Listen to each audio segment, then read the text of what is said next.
This is KUGAN CASSIUS for IFL TV in association with MTK Global. Yeah. Joined by Anthony Joshua, who I didn't know actually I forgot was an OBE. Yes. Yes. Did you get an MBE and an OBE? You have to go through the whole process. So MBE came after the Olympics. OBE came through services to boxing, outside of boxing, etc.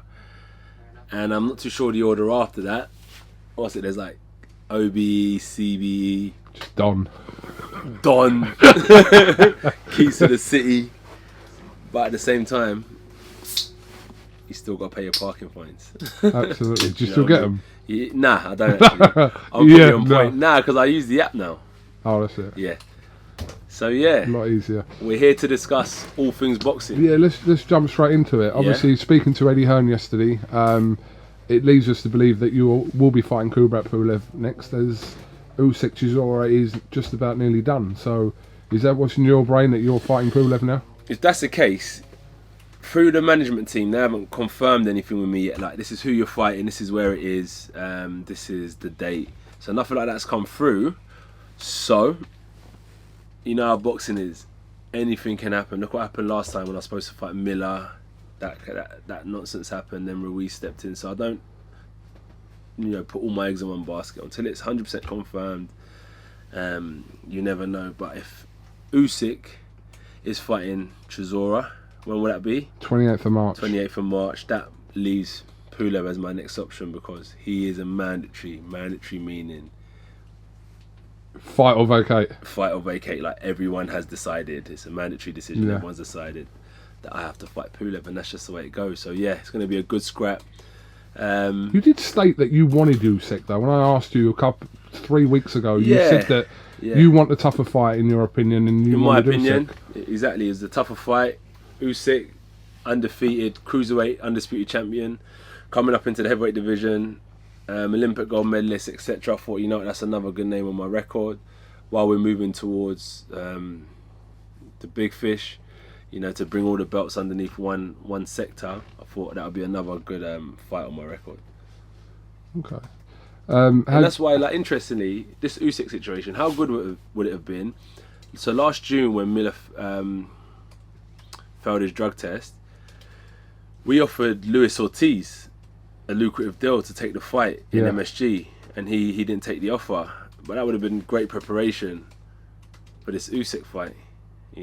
The last time I fought a southpaw was 2016. So these challenges, like i.e. Usyk, I've definitely been training for a southpaw already. I started beginning some certain aspects to train for a southpaw, because we're learning about, you have to prepare for everything. Learning from my last mistake last year, you have to be prepared for every aspect of the game. So I've definitely started working on some shots that'll be effective against a southpaw, because I believe if it's Pulev first and Fury and Wilder have a rematch, or that fight doesn't happen for some reason, then I'll end up having to fight Usyk later on down the line. How do you think Usyk gets on with Chisora? Dylan Whyte's convinced that Yeah. Chisora will beat Usyk. So I sparred Chisora in the lead up for the Ruiz fight, and I've sparred Chisora when we were kids anyway. But when you ain't sparred someone for a long time, I thought, yeah, he definitely is a bit of a handful. I remember watching him fight David Price. David Price, being the big man he is, bronze medalist, come from the Olympic system, I thought he might be able to control him because he knows what he's doing. But I see that David Price was struggling to land his shot, struggling to use his jab and establish himself in the ring. So when I sparred him, it made sense, because he's a presence in the ring. From the outside, you don't see it and you don't understand it. So when I sparred him, I thought, now it makes sense. So it's one thing looking from the outside and a completely other thing when you're in there. So I believe Chisora does have the beating of Usyk, providing Usyk doesn't try and be too entertaining and too flash. So Usyk's game plan should be, do what you have to do to secure the win, not let's make a statement here, because Chisora is the wrong person to go in and try and make a statement with. Just going on to Dylan Whyte, he's been linked with fights with Andy Ruiz and Povetkin. Yeah. How do you think he gets on with either of those two? Obviously, Andy Ruiz has just split up with his trainer. Tell me who. Let's talk about Povetkin first. Yeah. Someone you know very well. Yeah. So Povetkin, passing of the torch, I would say. He's coming to the latter stage of his career. Great ambassador for the sport. Another Olympic gold medalist, former world champion as well. Just had a great 12 rounds with Hunter out in Saudi Arabia. So I think the sooner that Povetkin gets that fight, the better, because you need to kind of keep the ball rolling at that age. In my opinion, you don't want to take too much time off and get stiff and all that stuff. You need to kind of stay loose, stay active, stay in the gym. So I think it's a great fight for Dylan, but I do feel Dylan's above that station, in my opinion. And I think that Dylan has the beating of Povetkin. Tough fight, yeah. but he has a beating of him. Andy Ruiz. I think maybe a bit biased, but I think that Ruiz beats Dylan. Well, you're probably going to be a bit biased. I've seen both ends of Ruiz. Providing, look, you've also been in the ring with both as well. Yeah, I've been in the ring with both.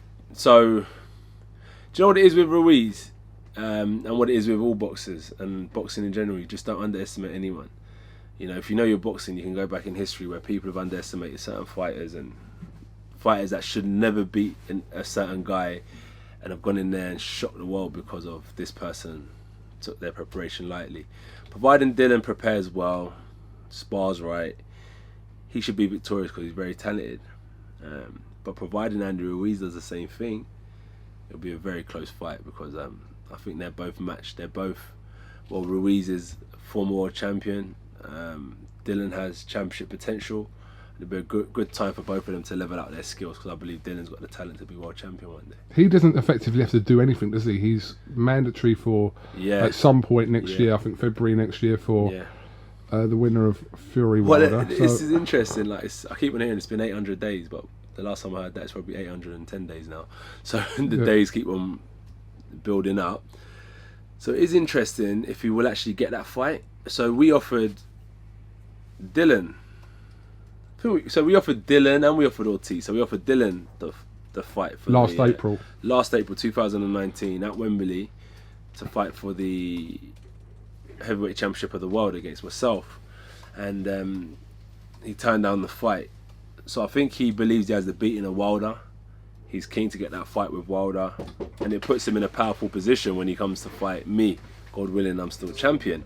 So it's just quite interesting to see if he will actually have the opportunity. The issue is, so you see how hard it is for Dylan and Wilder to make that fight. Dylan showed a message to Barack and Ak, I think, where Bronze Bomber has messaged him saying, I know I have to fight you, but I'm going to make you wait, whatever. So if you research the interview, maybe just type in Google, Deontay Wilder messages Dylan Whyte on Instagram. So you see how hard it is for them two to make the fight. Now you probably see why it's so difficult for me and Wilder to make the fight. So that's someone who's a challenger trying to fight, who brings a lot to the table, a lot of credibility and a great name on Bronze Bomber's record. Now you've got someone who has all the belts, who wants to become undisputed champion. Wilder was saying one face, one name. If Andy Ruiz wins, then he's going to definitely fight Ruiz next. He's not going to fight Fury. He just wants to be undisputed. And now I went and beat Ruiz. He's gone down the other route. So it's just difficult. It's about the power play. Ruiz is a PBC fighter, an American fighter. Keeps the belts in one place. UK fighter, British fighter, Sky Sports fighter. And they don't want to bring the belts over here. So you can see how difficult it is for Dylan. That's why you probably understand how difficult it is for me to secure a fight as well. I heard some comments that you made the other day that a potential offer might be thrown in after the Wilder Fury fight from your team to the winner, and it was more specifically looked like it was aimed at Wilder, but we don't know who's going to win. No, yeah, whoever wins. I think Fury's going to win. You believe Fury will beat him? I just think that a man that came so close the first time won't let it go the second time. People say that Fury won. Anyway, do you know what I mean? The first time, and who knows? I hope he's in better condition. That was after a 3-year layoff. Maybe he was motivated at the time. Who knows? But providing he's been consistent and he's got rid of the rust and the cobwebs, he should be victorious. He came so close to doing it the first time. I think he's a man who can do it again for sure. Eddie Hearn suggested that there's a potential huge offer there from Saudi Arabia for that fight, the winner of that fight against you. So, well, you know what? Eddie's doing a great job, you know. He's applying pressure. I respect it. That's what I want my promoter to do. get out there and apply pressure to these heavyweights. We offered Dylan last year. I'd fight Dylan this year if the opportunity came up. Ortiz last year. I'd fight Ortiz this year. You know, Eddie's out there. We looked at the Usyk fight. We're applying pressure to heavyweights. So it's what he should be doing. And it's not like direct to Wilder because he has his management team. Wilder, go on, focus on your fight. Eddie will deal with your handlers, the people who can, you know, negotiate on your behalf while you're focusing on becoming the best heavyweight this era's ever seen. And yeah, if he's making offers from Saudi Arabia, if he's making offers from London, if he's making offers from America / the Zone, if he's making offers from Turkey, I just think he should continue. Your fight could end up in Turkey. Yeah, it might end up on Mars by the sound of things. But I just think he should continue making these offers and applying pressure on these heavyweights because that's what my promoter should be doing, and I think he's doing a great job by doing it. But do you think a fight like you against Wilder or Fury should and would land in Saudi Arabia again? I mean, I think said the money's just too big to ignore, and it will get to that point. Well,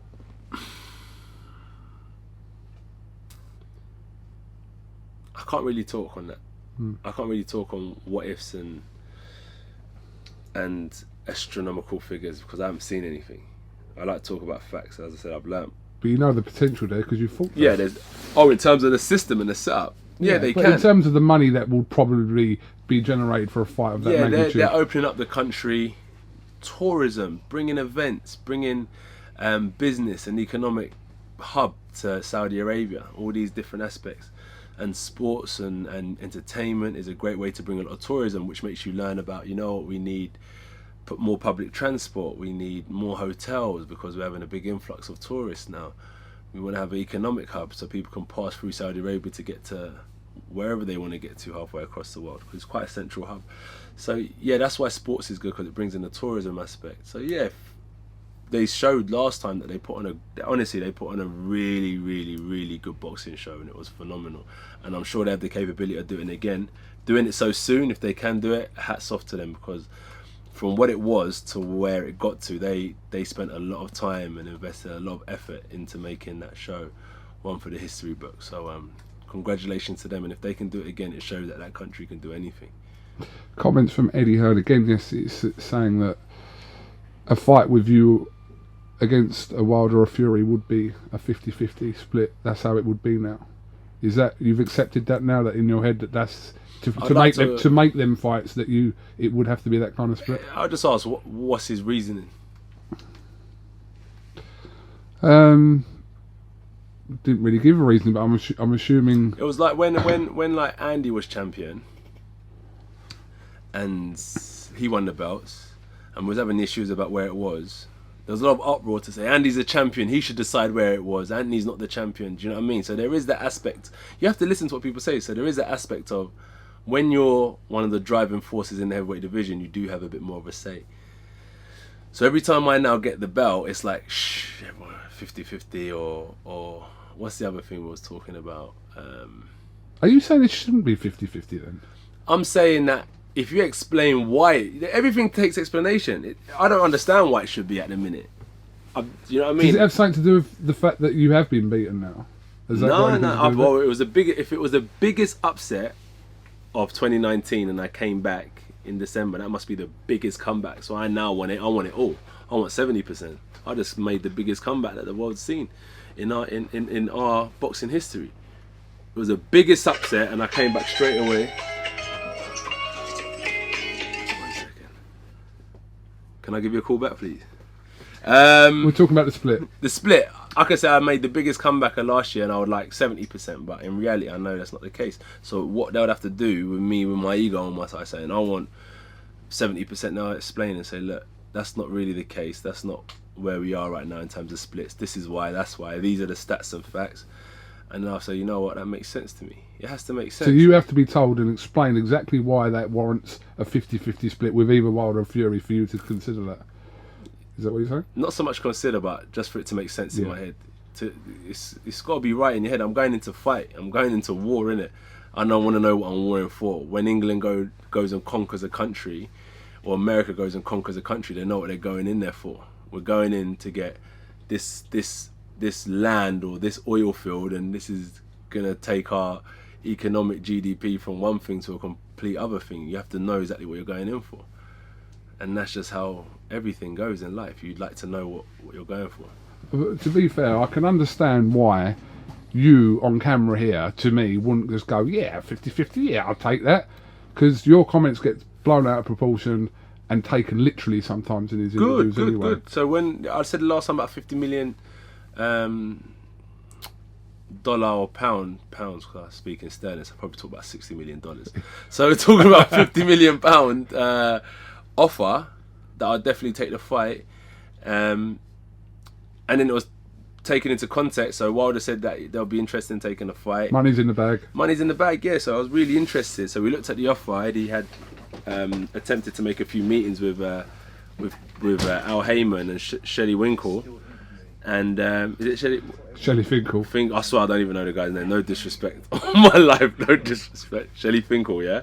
So Shelley Finkel, and it never happened. And that's just the case it was. So it could have been £10 in the bag. The meeting never happened. It could have been £100 million in the bag. The meeting never happened. So it doesn't matter what I say. That gets taken out into context. All I want to do is sit down and have a proper meeting and see where we can pencil this fight in, bro. You know. Wilder's a solid fighter. He's a dangerous fighter. There's no denying that. It's not like I'm saying, yeah, I want the fight. It's one of the most easy ones out there. You've never heard me say that. Wilder is a solid, dangerous fighter. And I want to take that challenge because he's in his prime. I'm in my prime. And it's the one, honestly, I hear the boxing fans screaming for. And it's the one that I want, hence why I've got 4 of the major world title belts. And I want the last one. Just a couple of things that Fury said in the last week. We always like to get your reaction to stuff that Tyson says. Obviously, Tyson said to IFL last week that he's got 3 fights left in him. Yourself, Wilder and Dylan Whyte. He also said, obviously, that Wilder knocks you out in 2 rounds. So just your kind of I think the first one, he should reconsider. I think he should add Ortiz to that list. I think he should add Ruiz to that list as well. I think he should add Parker to that list. Parker's a former world champion, Ruiz former world champion, Ortiz former world title challenger. So they're like credible names to add to that list as well in terms of solidifying his legacy. The only real name that he's beat on his record is Vladimir Klitschko, in my opinion. So I think that would be a good name to have. So when I quickly look at who he fought last year, I can tell you who fought last year. Go on then. He fought Otto Warlin. Correct, that was his last one. And Tom Schwartz. Tom Schwartz, and he fought one more person. No, I think that was it last year. No, he fought one more person. Before Schwartz as well. You sure? Yeah, before that he fought Pianetta, okay, Seferi and... So he fought Schwartz, Otto Warlin and Braun Strowman. Yeah, but Strowman was in the WWE, so... Yeah, well, you can look at that how you want. You can take that how you want to take that. But in boxing terms, that's his record last year, and that's why for him to, if imagine that was my record last year, who I fought last year, it wouldn't go down too well. So I'm just saying, like, to get his name in history books, I think he needs to be thinking bigger. You know, as a management person, I'll be like, Fury, we need more. We ain't stopping at 3 fights. You got to go for the big dogs. We want to see you fight Anthony twice because there's going to be a rematch there. When he beats you, you need to go again and try and beat him the second time. Dylan, who was the other one? Wilder, Dylan, and yeah. Wilder.